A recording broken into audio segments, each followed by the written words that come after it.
In this lesson, we'll be talking about fractions and mixed numbers. At the end of this lesson, you should be able to identify both a fraction and a mixed number, perform basic operations including addition, subtraction, multiplication, and division using both fractions and mixed numbers. A fraction represents that a division is taking place. There's two parts. The top is called the numerator and the bottom is the denominator. It's important to note that the denominator cannot be 0. So for example, here we have two different ways that fractions are represented. We can do it for 8 over 12 with the bar in the middle, or you can do it with 8 divided by 12. And this bar shows that a division is taking place. Again, we can't have a fraction that has a denominator of 0.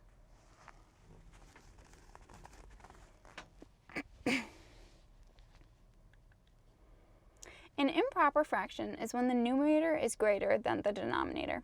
So for example, we have 6/4. Because 6 is greater than 4, we call this an improper fraction.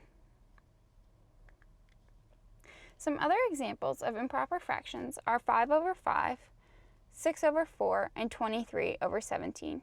Again, the numerator is greater than or equal to the denominator, making these all improper fractions. A common denominator is any multiple shared between two fractions. So for example, if we have a 4 and 6, we have to multiply out the multiples for both numbers. And a common denominator is any one of the multiples that both numbers have in common. So here we see that 12, 24, and 36 are all common denominators between 4 and 6. The least common denominator is going to be the smallest multiple between the two numbers.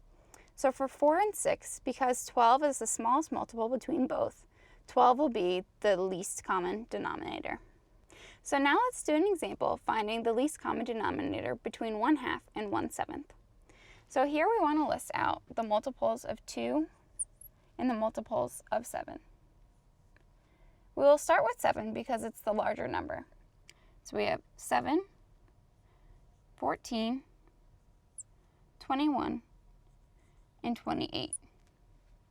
Now we want to find a multiple of 2 that is equal to a multiple of 7. So we have 2, 4, 6, 8, 10, 12, 14.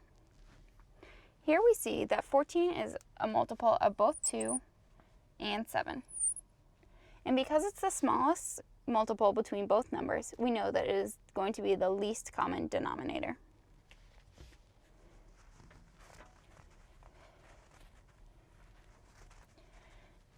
Let's do another example. So between 1/4 and 1/8.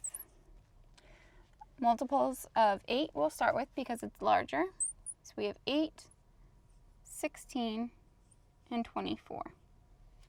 Now we'll list out multiples of 4. So we have 4, 8, 12, and 16. So here you can see that 4 and 8 have multiples in common. However, because 8 is the smallest multiple for both 8 and 4, it is going to be the least common denominator. Now we will do an example to find any common denominator between the fractions 1/2 and 1/13. So here we have the denominators of 2 and 13. Because we want any common denominator, we can simply multiply 2 times 13 to get 26. And although this might not be the least common denominator, it is a common denominator between the two fractions. We can also find a least common denominator between multiple fractions. So for example, if we had 1/4 plus 1/3 plus 1/12, we would need a common denominator in order to be able to add these fractions. So here we will multiply 4 times 3 times 12 to get 144, which would be our common denominator between these three fractions. In order to add or subtract fractions, we first have to get a common denominator. It's important to note that this does not have to be the least common denominator between the fractions. Now we will look at examples of adding and subtracting fractions. So for our first example, we will do 1/8 plus 6/8. Because we already have a common denominator of 8, we can simply add the numerators. So here we have 1 plus 6 over 8, which is going to be 7 over 8. So next we will see what we will do if we have fractions with different denominators. So for example, when adding 1/3 plus 2/7 plus 3/13. Here we see that we do not have a common denominator. In order to get a common denominator, we will first multiply all of the denominators. So 3 times 7 times 13. And this gives us 273. Now we need to change all of these fractions to have our common denominator. So first we have 1 times 7 times 13 over 273. And this is going to be 91 over 273. Next we will change 2/7. So we have 2 times 3 times 13 over 273. And this is going to give us 78 over 273. Finally, we will change 3/13. So we have 3 times 3 times 7 over 273. And this is equal to 63 over 273. So now we'll add our three fractions that we have changed to have a common denominator. So we have 91 over 273 plus 78 over 273 plus 63 over 273. And when we add these together, we get 232 over 273. Now perform some subtraction using fractions. So for example, if we have 13 over 26 minus 7 over 26. Because we already have a common denominator, we simply need to subtract the numerators. So 13 minus 7 over 26. 13 minus 7 is 6 over 26. So here we can see that if we have the same denominator, we can just subtract the numerators to get our final answer. Next, we will do an example if we do not have a common denominator. So here we have 6/10 minus 2/5. We can simply multiply our denominators.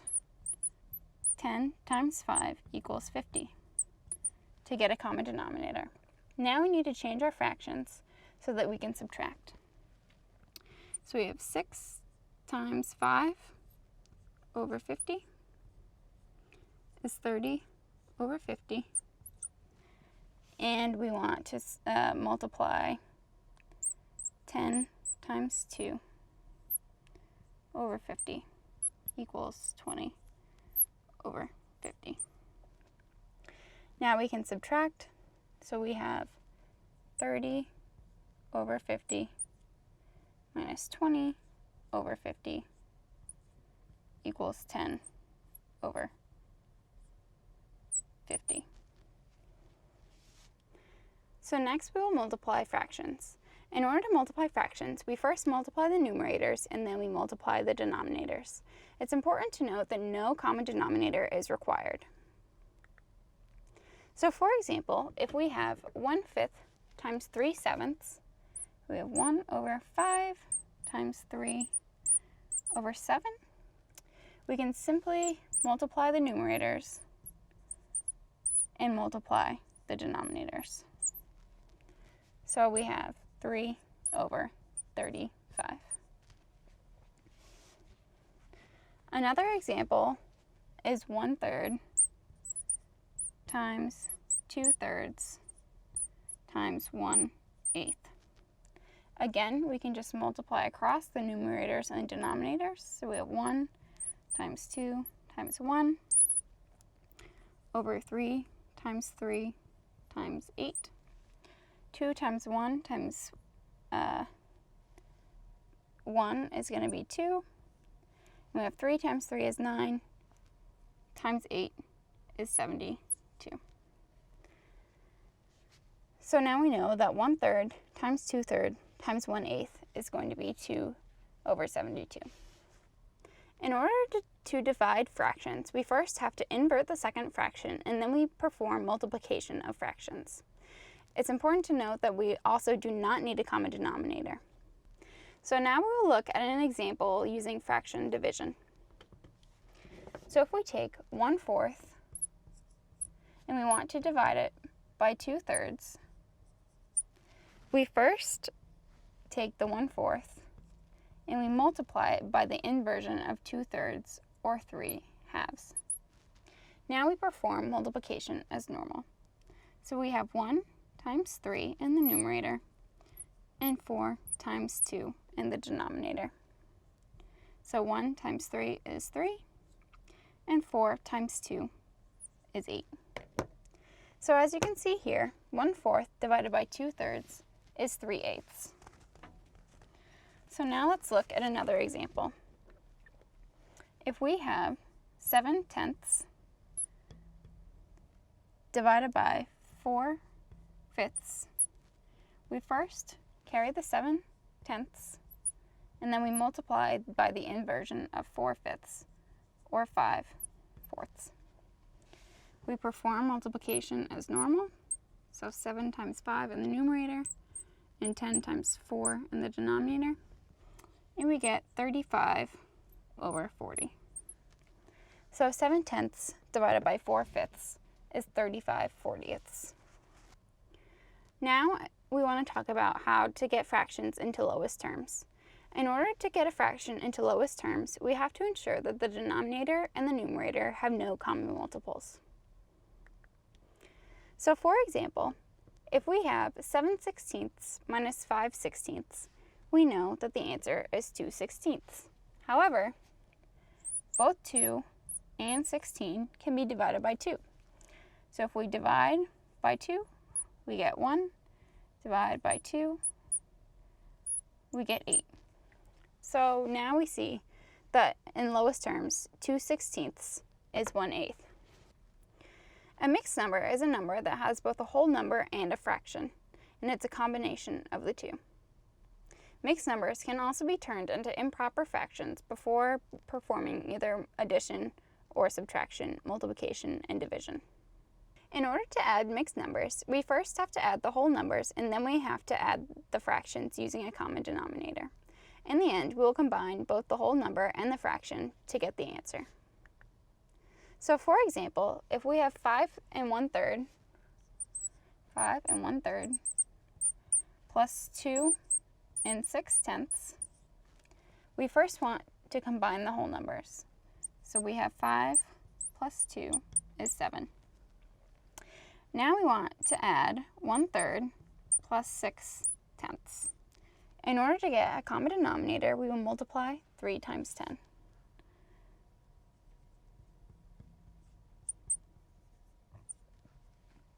So now we want to multiply 10 times 1 over 30 and add that to 6 times 3 over 30. So now we have 10 over 30 plus 18 over 30. And this gives us 28 over 30. In order to complete this problem, we now have to add our 7 and our 28/30. So our final answer is going to be 7 and 28 over 30 as a mixed number.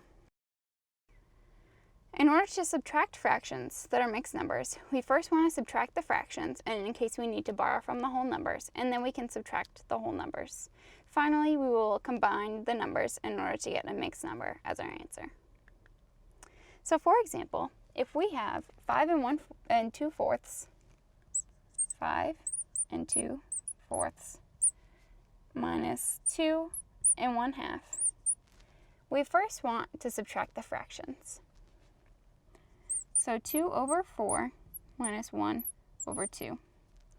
Because we know that 2 goes into 4 2 times, we can change 1/2 to be 2 fourths by multiplying everything by 2. So now we have 2 fourths minus 2 fourths equals 0. Next, we want to subtract our whole numbers. So we have 5 minus 2 is equal to 3. Because our fractions didn't yield another fraction, we know that our answer is just 3. Now let's look at another example where we need to borrow from the whole numbers. So for example, if we have 6 and 1/3, and we want to subtract 4 and 2/3, we first need to subtract the fractions. So 1/3 minus 2/3. Because 2 is greater than 1, we need to borrow from the 6. So we'll turn the 6 into a 5, and we'll add 3 plus 1 is equal to 4. So now we have 4/3 minus 2/3. We already have a common denominator, so we do 4 minus 2 is 2 over 3. Now we subtract our whole numbers. So again, we have our 5 minus 4 is equal to 1. And we want to add our whole number and our fraction, giving us 1 and 2/3. So in summary, we've learned how to add, subtract, multiply, and divide fractions, and we've also learned how to perform some of these operations on mixed numbers.